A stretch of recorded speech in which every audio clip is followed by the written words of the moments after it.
Christian VII's most trusted advisor, his doctor, slept with his wife and tried to usurp his crown.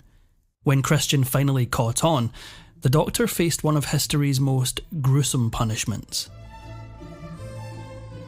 While monarchs like Henry VIII or King George III get a lot of historical attention for their mental turmoil and personal scandals, people often forget about Christian VII of Denmark, and if they do remember him, it's as a childish villain who destroyed everything he touched. But that's only half the tragic truth.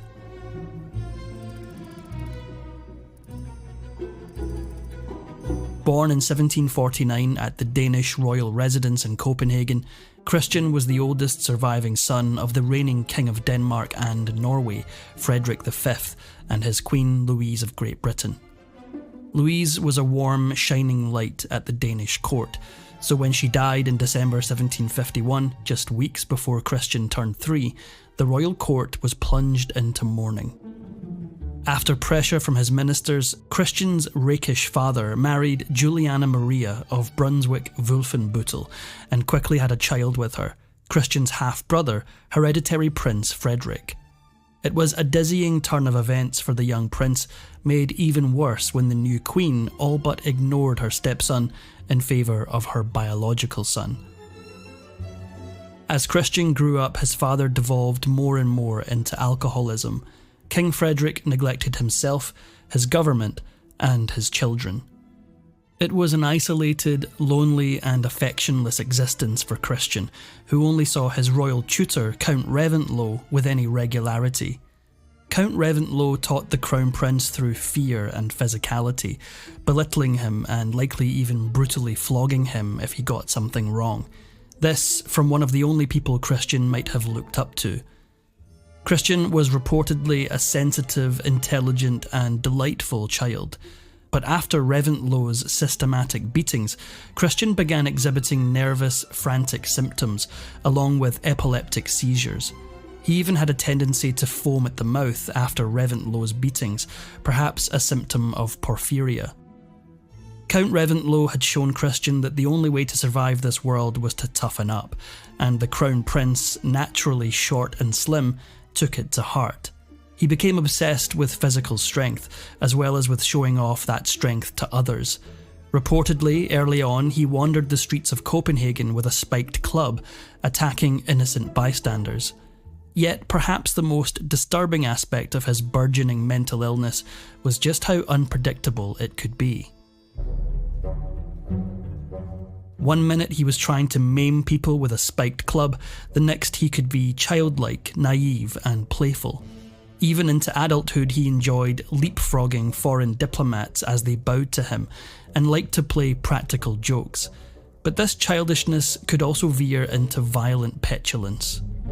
Christian's fits of anger became legendary around the palace. He once threw a bowl at his grandmother's head, and another time stuck pins in the seat of her throne. Likewise, when he wasn't leapfrogging them, diplomats often complained that Christian would suddenly stop what he was saying to slap them in the face. He engaged in some disturbing acts of self-mutilation, as well as self-destructive behaviour. He often returned from nights out with black eyes and cuts, and although he enjoyed public executions, he also built himself his own rack where he could have himself flogged. As time went on, he also got further and further detached from reality. Christian suffered from hallucinations and delusions, complained of a noise in his head, and was prone to laughing wildly for no apparent reason. Today, many historians believe he suffered from schizophrenia, among other ailments. Throughout his life, people tried to throw distractions, particularly women, at Christian to alleviate his troublesome symptoms. So in 1765, when he was around 16 and beginning to be truly unbearable, his family betrothed him to his cousin, Caroline Matilda of Great Britain, the sister of King George III. King George III was somewhat dubious of sending his sister to Denmark, but only because he thought she, 2 years younger than Christian and heartbroken at leaving her home country, was still a child. The King of England knew nothing of Christian's deteriorating mental health, and likewise, neither did Caroline Matilda. She was about to find out. In January of 1766, Christian's father, King Friedrich V, still struggling with alcoholism, died at the age of 42, and his son became King Christian VII of Denmark, just shy of the boy's 17th birthday. When the 15-year-old Caroline Matilda married him later that year, she became the Queen of Denmark. But it was a fundamental mismatch. Caroline Matilda was temperamental and vivacious, and many at court were instantly drawn to her. Her husband, however, was not. Christian treated her dismissively and joked that it was unfashionable to love one's wife. Juliana had been a cold stepmother to Christian, and now that he was king, he gave that coldness right back. Whenever she dined with the royal couple, they made sure to ignore her very obviously, thus indicating to everyone around them how low she was in their estimation. Accordingly, Juliana's position at court plummeted. She would get her revenge, but for now, Christian only got worse. Around this time, he became involved with the courtesan Stolith Catherine and paraded her around at court events and other parties. He appeared to be in love with her, nicknaming her the Mistress of the Universe, all while still staunchly ignoring his wife. Although Christian spent most of his time with mistresses, his advisors did eventually convince him to pay a visit to his wife's bedchamber, and on January 28, 1768, Caroline Matilda gave birth to a son and heir, Frederick.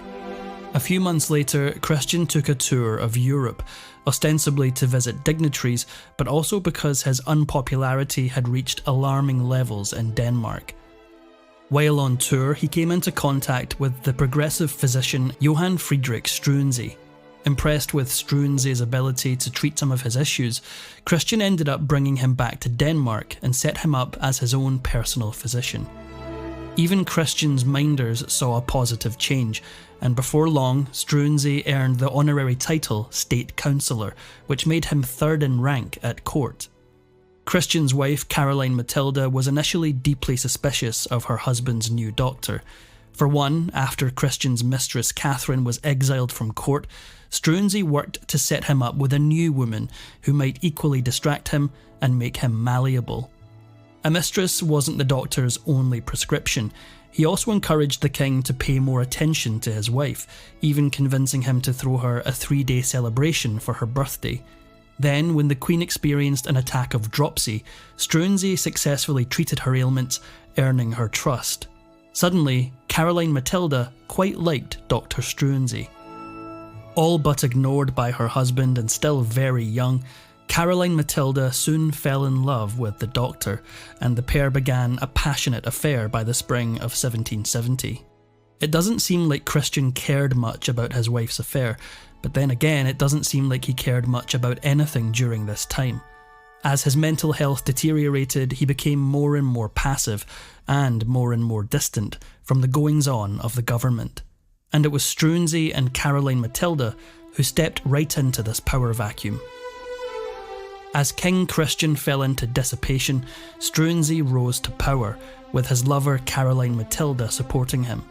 By the end of 1770, he'd earned enough influence over Christian to push through his own laws and have the king sign them.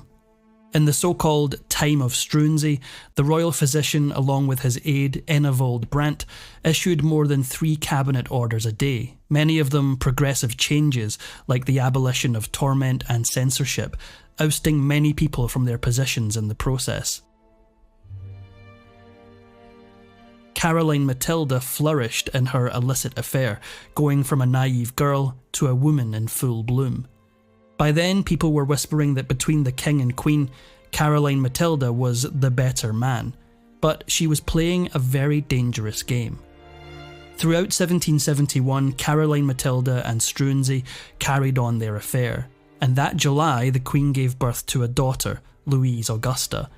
Yet, while Christian VII officially recognised the princess as his own, most people, including modern historians, believe she was really Struensee's child. Struensee and Caroline Matilda's rapid turnover of the government from conservative to progressive made them many enemies, and not all of them were as ineffectual as King Christian. In particular, Christian's stepmother Juliana, who was a conservative figure in court, despised Struensee. By 1772, one of the doctor's former allies, Count Rantzau, decided enough was enough. Using fake evidence to suggest that Caroline Matilda and her lover were going to overthrow the king, Rantzau convinced Christian's stepmother to act. Struensee and Brandt were arrested, while Caroline Matilda was held in a castle. On January 17th, Juliana went into evil stepmother mode. Meeting with the unstable Christian, she used him as a puppet and convinced him to sign the arrest order, not telling him that it was all already done without his knowledge. After lengthy interrogations, Christian's one-time favourite Dr. Struensee and his associate Brandt had their right hands chopped off before being beheaded. Afterwards, their bodies were drawn and quartered. After pressure from Juliana, Christian officially divorced Caroline Matilda, and she was exiled to Germany, never to see her children again. Juliana was now more certain than ever that her stepson needed her controlling hand to properly run the country. After all, left to his own devices, he'd chosen a cuckolding commoner doctor as his proxy. If 1772 was the fall of Struensee, it was the rise of Juliana and every hope she'd ever had when she married Christian's father. Capitalising on her momentum, she installed her own son, Christian's half-brother, Frederick, as regent. Of course, everyone knew that she was the real power behind the throne. Over the following years, Juliana fully turned back many of the progressive reforms Struensee had brought in. All the while, Christian continued to experience periods of agitation mixed with catatonia, none of it making him a more able ruler. Even though Juliana had ousted her, Christian's ex-wife Caroline Matilda remained a significant influence on politics as the mother of the future King of Denmark and Norway. In fact, she once more became Juliana's rival, as dissidents from the Danish court began plotting for her to reunite with her son and take over the regency. But before that could happen, tragedy struck. In a cruel twist of fate, Caroline Matilda never did get to attempt to reclaim her position. On May 10th, 1775, she was struck by a violent bout of scarlet fever and died swiftly and suddenly at the tender age of 23. As Juliana's regency wore on and Christian remained incapacitated, she claimed she was doing everything she could to usher Christian's son and heir, Frederick, into his own regency when he came of age. Except that when Frederick did come of age, Juliana postponed the confirmation rite, bestowing him adult status. When Christian's son turned 16, Juliana couldn't delay any further in handing him the regency, but she still tried to keep the power. When the Crown Prince finally had his confirmation, she gave him a document instructing him on how to rule, which included the idea that not only King Christian, but also herself and her son, were all part of the same governing body. Frederick knew very well what his step-grandmother was doing, and completely ignoring her instructions, he wrested power back from the government into his own hands using his own ministers and influence. The Crown Prince's coup took Juliana completely by surprise. Perhaps she thought she was the only one with any sway over Christian. And some even claim that the Crown Prince and his step-uncle got into a physical altercation as the events unfolded. In the end, all the drama in Christian VII's life happened in his early 20s, and he then spent the next 30 plus years as a puppet king, so mentally ill he couldn't rule himself. Despite the short lives of both his father and mother, Christian lingered for a long while.